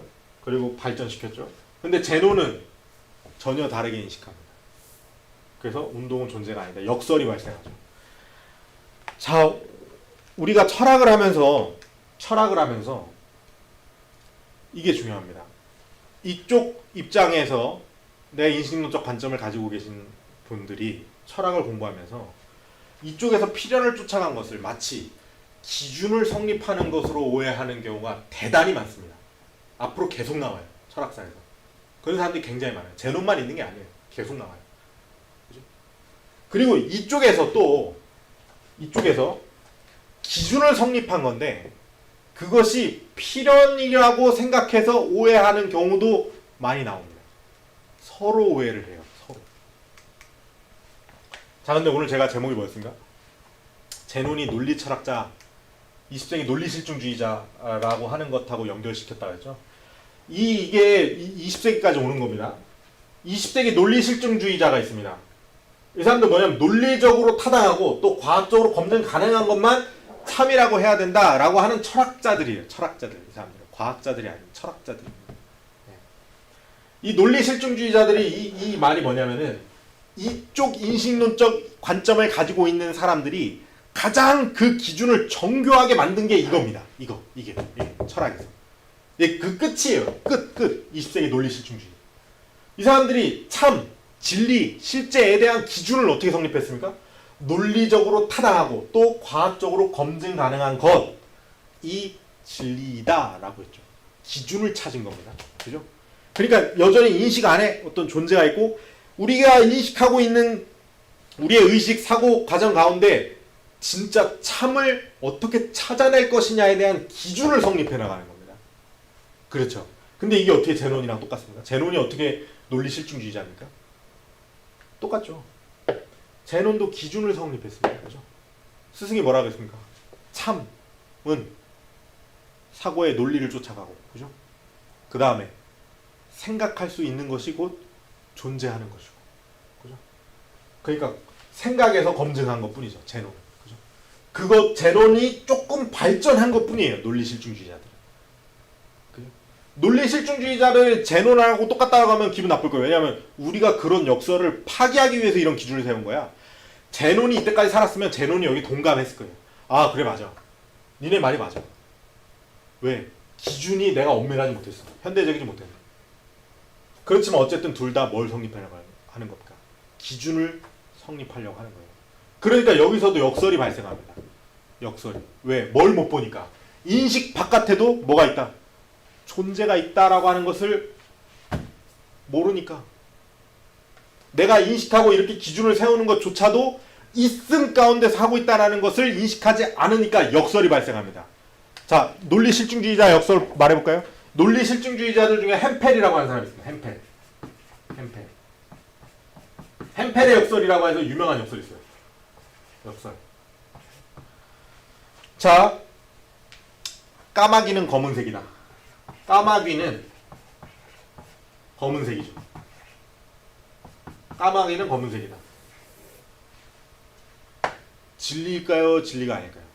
자, 이걸 검증해 놓은 거예요. 이걸 논리 실증주의의 기준에 따라서 이것이 참인지 아닌지를 검증하려고 합니다. 그죠?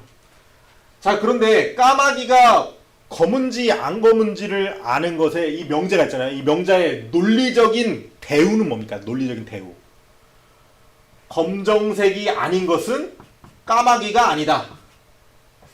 이게 논리적 대우죠. 그죠? 명제와 논리적인 대우는 그 참 거짓 값을 공유하죠. 그죠? 논리학에서 논리적으로. 이건 논리적인 겁니다. 그죠? 같은 건 아니에요. 논리적인 거. 그죠? 자, 여기 대우입니다. 자, 그러면 보세요. 이 보드마카는 파란색이죠.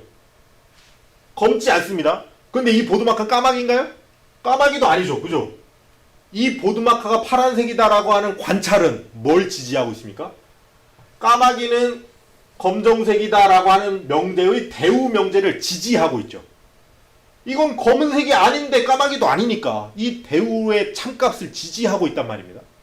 곧 그것은 뭐도 지지하는 겁니까? 까마귀는 검다라고 하는 것도 지지하는 겁니다. 그죠? 이상합니까? 까마귀가 검다라고 하는 명제를 증명하기 위해서는 까마귀만 관찰하는 것이 아니고 그의 대우가 까마귀가 아닌데 검지 않은 모든 것을 관찰하는 것도 이 연구의 참값을 증거하고 있다라고 햄펠이 이야기하는 겁니다. 근데 이상해 보이죠, 그죠? 까마귀가 검다라고 하는 까마귀를 연구해야 될 것 같은데 이건 다른 걸 연구하면서도 그게 이것을 지지하는 것처럼 논리적으로 타당하잖아요, 그죠? 그죠? 그리고 검증되잖아요, 지금 검증되잖아요, 그죠? 햄펠의 역설이거든요. 햄펠은 이걸 역설이라고 부르는 걸 싫어했습니다. 왜냐하면 이게 역설처럼 보이는 것은 심리적인 요인일 뿐이다. 기준을 확실하게 세워놓으면 이건 역설이 아니야. 햄펠이 실제로 이렇게 이야기하는 겁니다. 제논의 역설하고 다르지 않아요. 구조가. 이해가 되십니까? 그죠? 그러니까 까마귀는 검다의 대우도 우리가 이걸 참값을 증명한다. 이게 무슨 말이에요? 이게 이 역설을 왜 역설이 발생하는 거냐면 까마귀는 검다라고 하는 것은 필연적인 건가요? 우연적인 건가요? 우연적인 거죠. 까마귀가 다르게 진화했을 수도 있고, 그죠? 뭐 파랗게 진화했을 수도 있고, 그죠? 존재와 존재가 만나는 우연이란 말입니다. 까마귀가 검은 것은. 그죠? 그리고 까마귀가 어떤 데는 갑자기 변이가 일어나가지고 뭐 방사능 맞아서 변이가 일어나서 빨간 까마귀가 있을 수도 있는 겁니다. 어느 날 갑자기 태어날 수도 있는 거죠. 왜? 그게 가능하죠. 우연이니까. 그런데 햄펠은 까마귀는 검다라고 하는 명제를 마치 필연적인 대전제인 것처럼 대전제로 삼아버렸죠. 그죠? 근데 대우를 통해서 탐구할 때에는 이것이 계속해서 필연적인 명제로 등장하는 겁니까? 아니면 이때에는 갑자기 탈바꿈을 해서 이때에는 아닐 가능성도 있는 것으로 등장하는 겁니까? 아닐 가능성도 있는 거로 등장하는 거예요. 그러니까 역설이 발생하는 겁니다. 햄펠이 그런 역설을 왜 발생시키는 거예요? 까마귀는 검다라고 하는 기준은 뭐에 의해 세워진 거예요? 내 인식 바깥에 있는 실제 까마귀의 존재들로부터 내가 그것을 세워질 수 있는 거라는 것을 인식하지 않는 거예요. 이 상태라고 하는 것을 모르는 거예요. 그러니까 역설이 발생하는 겁니다. 이게 제논의 역설하고 구조가 똑같아요. 제논은 논리 실증주의자들과 맥을 같이 합니다. 맥을 같이 합니다. 우리가 이것이 철학에서 너무 중요한 거예요. 그러니까 이 20세기 오기까지 끊임없이 양편에 있는 사람들끼리 싸워 제낄 겁니다. 앞으로 계속해서 싸울 겁니다. 그러니까 멜리소스랑은 다르죠. 그죠? 이 논리, 멜리소스의 이 연역법은 똑같이 논리지만은 연역법은 필연을 쫓아가는 거죠. 그리고 여기서는 논리가 필연을 쫓아가는 방법이 아니고 기준이 되는 겁니다. 기준이. 논리를 필연을 쫓아가는 방법으로 삼지 않고 참값을 내는 기준으로 삼기 때문에 역설이 발생하는 거예요. 그러니까 이게 이제 마지막인데 서양 철학사 전체가 이렇게 갈립니다. 이렇게 갈립니다. 이거 서양 철학 굉장히 제가 이 강의는 오늘 이 시간이 어떻게 보면은 서양 철학사 전체에서 가장 중요한 그 강의라고 할 수 있습니다. 왜냐하면 이걸 모르기 때문에 사람들이 이걸 모르기 때문에 이 철학이 어려워져요. 그리고 이걸 모르기 때문에 사람들이 자꾸만 역설에 빠집니다. 오류에 빠져요. 오해에 빠지고. 이쪽 관점을 가지고 있는 사람들은 이쪽 관점을 가지고 있는 사람들을 고려해야 됩니다. 그리고 이쪽 관점을 가지고 있는 사람들은 이쪽 관점을 가지고 있는 사람들의 방법을 이해할 수 있어야 돼요. 근데 문제는 여기서 가장 심각한 문제는 이게 쉽지가 않아요. 자, 둘 중에 뭐가 맞나요? 뭐가 맞나요? 자, 이쪽 관점에 있는 사람들에게 물어봅니다. 둘 중에 뭐가 맞을까요? 다를 수 있죠. 뭐가 맞느냐의 기준을 어떻게 성립하느냐에 따라 다른 거예요. 라고 말하겠죠. 이쪽 관점에 있는 사람들. 근데 이쪽 관점에 있는 사람들에게 물어봅니다. 뭐가 맞나요? 당연히 이게 맞죠. 이건 필요를 쫓아가는 거잖아요. 이건 자기네들 마음대로 기준을 성립해 나가는 거고. 그러니까 철학하는 데 있어서 당연히 이게 맞는 거죠. 라고 대답합니다. 그러면 이쪽 관점에 있는 사람들은 굉장히 폭력적이라고 생각해요. 자기가 성립한 기준을 가지고서는 절대적이라고 이야기 안 해. 저 무식한 놈. 이렇게 되는 거죠. 근데 이쪽에서는 야, 우리는 내가 기준을 세운 게 아니고 난 필요를 쫓아가는 거야. 기준을 성립해야만 한다고 생각하는 네가 무식한 거지. 라고 생각해요. 그럼 뭐가 맞나요? 뭐가 맞나요? 제가 이것을 아무리 이야기를 해도 이쪽 관점에 있는 사람들은 이걸 이해를 못하니까 문제가 되는 겁니다. 문제가. 여러분, 이 현대 하이데거 와서도 제가 이야기할 텐데 하이데거도 이쪽에 있거든요. 하이데거도. 근데 뭐냐면 하이데거가 존재론을 이야기해요. 다시 존재론. 우리가 그동안 존재를 오해를 했다. 존재라고 하는 것이 실제 전체이다. 이 전체이다. 그러니까 하이데거가 이쪽에 있으면서 뭘 이야기하는 거냐면 우리의 인식 자체도 존재다. 하이데거가 이야기해요. 인식도 존재다. 라고 이야기해요. 그럼 하이데거 이거 아니냐라고 생각할 수 있어요? 아니요. 왜? 그래서 이 하이데거가 이 존재, 인식 자체가 되는 이 존재를 현상학적으로 탐구해내거든요. 존재와 시간에서. 그래서 여기서 뭐 시간성도 있고 본래성도 있고 존재성도 있고 해가지고 뭐 세계의 존재도 이 안에 있고 존재를 이야기해 나가거든요. 하이데거가. 근데 뭘 못 봅니까? 하이데거가. 그렇게 존재를 탐구하는 것도 자기 인식이라고 하는 것은 못 봐요. 하이데거가 거기서 깨지는 거예요. 후기 가면. 하이데거가. 거기서 깨지는 거예요. 존재와 시간 이렇게 두껍게 하이데거가 쓰는데 끊임없이 인식이 곧 존재다라고 하는 것을 밝혀내기 위해서 끊임없이 하이데거가 탐구하거든요. 그런데 결국은 하이데거가 그 마지막에 가서 아니 결국 그 책 전체에서 하이데거가 자기가 인식은 존재다라고 하는 이 생각도 자기 인식 속에 있다라고 하는 것은 하이데거가 감지를 못해요. 그걸 감지를 못합니다. 그걸. 그러니까 하이데거가 결국 하이데거의 결론은 뭐냐? 우리가 인식하는 모든 것은 다 우리의 주관이다 이렇게 가는 겁니다. 하이데거. 근데 그 밖에 이게 있다라는 것을 내가 지금 생각하고 그 존재와 시간 쓰고 있는 것 밖에도 여전히 실제 무언가가 배경, 백그라운드가 되고 있다라고 하는 것을 하이데거가 못 보는 거예요. 하이데거는 그걸 못 봐요. 그러니까 그렇게 위대하고 대단하고 철학사에서 중요하게 다뤄지는 실증주의 그 거장도 이쪽 입장에 있는 경우가 있다는 겁니다. 그러니까 우리가 이게 철학이 어려운 거예요. 그러니까 하이데거를 읽을 때 우리가 하이데거가 이쪽 입장에 있다라고 하는 것을 고려하고 봐야 돼요. 그래서 후기 하이데거 가면 하이데거가 그걸 알아요. 그랬구나. 그걸 알아요. 그래서 자기 입장을 바꿉니다. 인류학적인 존재론에서 실존론적인 존재론으로 바꿔버려요. 그러면서 하이데거가 좀 이상해지긴 하는데. 그러니까 이게 너무 중요하고 제가 그래서 간단하게 이제 마지막으로 실제로 이 입장이 어떻게 철학자에서 구별이 되는 건지 분간이 되는지 봅시다. 자, 필연을 쫓아가는 입장, 인식론적 입장입니다. 이게 인식론적 입장이라고 하지만 그런 유형이라고 하는 것이 더 맞을지도 몰라요. 그런 유형이 있는 사람들. 자, 탈레스, 만물의 근원, 필연을 쫓아가는 거죠. 만물의 근원은 아페이론이라고 아낙시만드로스 지난 시간에 얘기했습니다. 아페이론, 변하지 않는 것. 아까 파르메이데스의 제자 멜리소스랑 맥을 같이 하죠. 그 변하지 않고 바뀌지 않는 그 어떤 근원적인 물질, 그건 아페이론. 그죠? 헤라클레이토스, 만물의 근원은 불, 필연적인 어떤 운동성, 로고스를 찾아가는 거죠. 파르메데스, 존재, 만물의 근원. 데모크리토스, 만물의 근원은 뭡니까? 원자라고 하죠. 다음 시간에 이제 기계론 다룰 때 할 건데. 데모크리토스가 볼 때 만물의 근원은 원자다라고 하는 것은 이게 특징이 뭐냐면은 데모크리토스는 이 모든 존재하는 것에 가장 근원적인 입자가 있을 수밖에 없다는 거예요. 근데 그 입자는 어떤 아주 독특한 고유의 특성이나 질을 가지면 안 된다라는 입장입니다. 데모크리토스. 그러니까 필연적으로 그럴 수는 없다라고 하는 거죠. 다음 시간에 자세히 하겠습니다. 피타고라스 지난 시간에 했죠. 만물의 근원은 수다. 만물의 근원을 찾아갈 때 피타고라스가 뭐였습니까? 수. 그것은 뭐였습니까? 필연. 공통된 어떤 필연적으로 그럴 수밖에 없다라고 하는 걸 찾아가는 거죠. 그죠?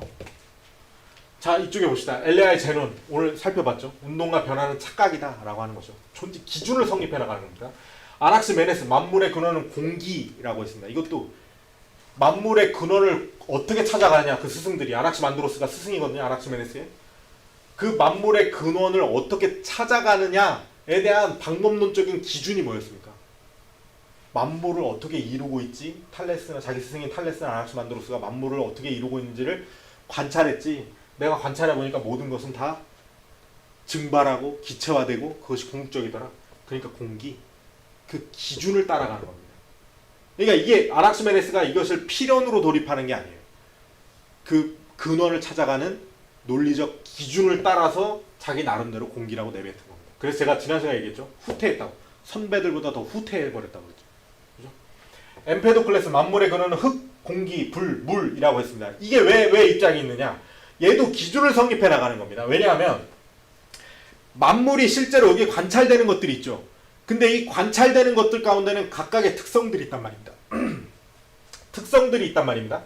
그래서 원자론자인데 그 특성들을 그러니까 만물을 설명할 수 있는 기준은 그 특성들이 그 안에 들어가 있어야 그게 기준이 될 수 있다는 거예요. 그래서 흙, 공기, 물, 불입니다.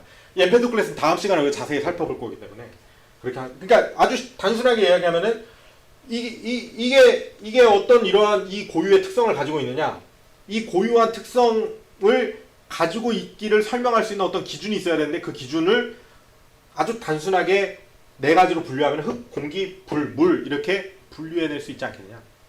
그래서 이런 것들이 각각의 비율로 엠페도클레스는 비율을 이야기합니다. 흙이 몇 프로, 공기가 몇 프로, 불이 몇 프로, 물이 몇 프로, 물이 뭐 0%, 빵 프로 하면은 요런 특성이 되는 거야. 요렇게 설명하는 거죠. 그죠?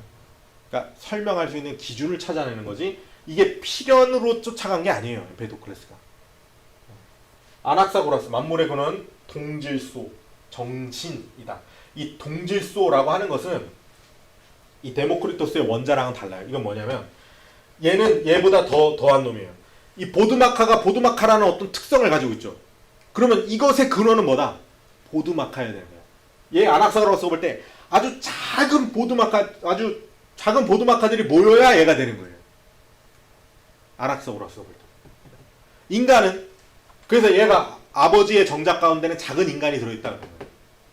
인간도 인간이라고 하는 동질소, 지금 이 인간과 동일한 어떤 소가 모여야 이게 만물이 생성될 수 있다. 그러니까 뭐에서 찾아가는 거예요, 얘도? 현실에서, 현실 관찰에서 관찰될 수 있는 걸 어떻게 설명하는 기준을 성립할 것인가에서 동질소가 나오는 겁니다. 그리고 여기서 누스, 정신이라고 하는 개념 나오는데 아낙사고라스가 정신을 생각할 수밖에 없었겠죠. 왜? 만물을 존재하는 것을 어떻게 내가 존재라고 인식하고 있어요? 그것을 어떻게 내가 대장장이가 두드려서 칼을 만들고 어떻게 합니까? 다 정신이 있어야 존재가 있는 거예요. 아낙사고라스한테는. 아시겠죠? 그죠?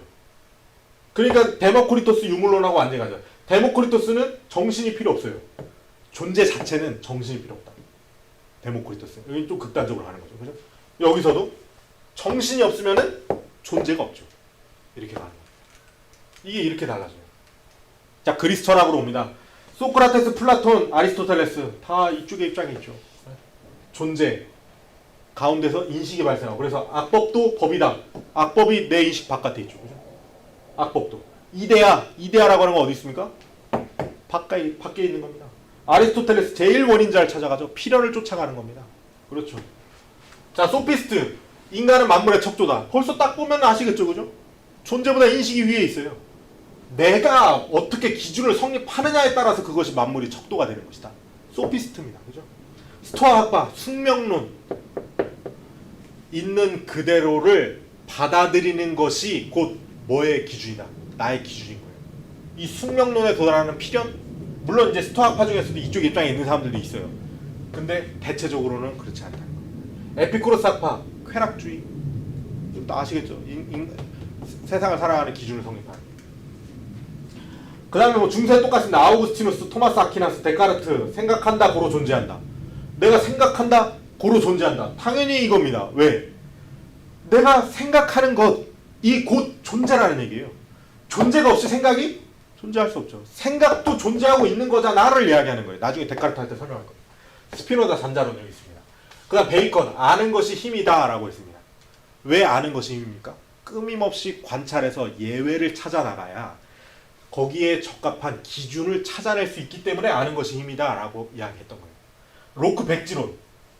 딱 태어났을 때는 백지 상태에서 출발한다. 인식부터 출발하는 거예요. 그게 로크입니다. 아무것도 경험하지 않은 순수한 인식부터 모든 사유가 시작된다. 이 로크입니다. 흉. 뭐 영국 경험주의 다 그렇게 가는 거죠. 회의주의. 결국은 회의주의로 가는 거예요. 다 모든 것이 다 주관이다. 인식 주관이다. 편견을 제거하면 아무것도 남지 않는다. 자, 이제 마지막으로 생각하는 크리스천들을 위한 서양 철학사니까 우리 교회 안에서도 똑같습니다. 교회 안에도 두 분류의 사람이 있습니다. 자, 이쪽 인식론적 관점을 가진 사람, 하나님은 어떤 분인가를 찾아내고자 합니다. 하나님 어떤 분이지? 하나님 어떤 분이지? 여러분 생각해 보세요. 하나님 어떤 분인가? 하나님 어떤 분인가? 그럼 이쪽에 있는 사람들은 우리가 하나님이 우리 밖에 있죠. 그러니까 하나님이 이미 계시고 그 가운데서 우리가 그 하나님을 찾아 나서는 거죠. 그럼 뭐가 필요합니까? 신학이 필요합니다. 어떤 탐구. 여기서 신학이라고 하면 여기도 신학이 있겠지만은 여기서는 탐구죠. 어떤 탐구. 논리적 탐구가 필요를 찾아 나가는 어떤. 그 다음에 원리. 당연히 원리가 중요해지죠. 그죠? 이 세상에 존재하는 어떤 원리들 이런 것들은 다 뭡니까? 하나님 창조예요. 창조. 그 다음에 현실이 중요합니다. 여기서는. 왜 현실이 중요합니까? 내가 존재하기 전에도 이 현실이 이미 하나님께로부터 있어 왔던 거예요. 나보다 이 현실이 더 먼저 있어요. 그렇죠? 더 근본에 있어요. 그러니까 내가 그냥 혼자서 생각하고 뭐 2단, 3단을 생각했다고 해봅시다. 예를 들어서. 근데 그게 현실입니까? 아닙니까? 그걸 따져야 돼요. 그죠? 그리고 선험. 이건 어려운 말인데 이제 나중에 나올 건데. 선험이라고 하는 것은 내가 이 경험하기 이전에 먼저 있는 것. 이 선험이라는 거입니다.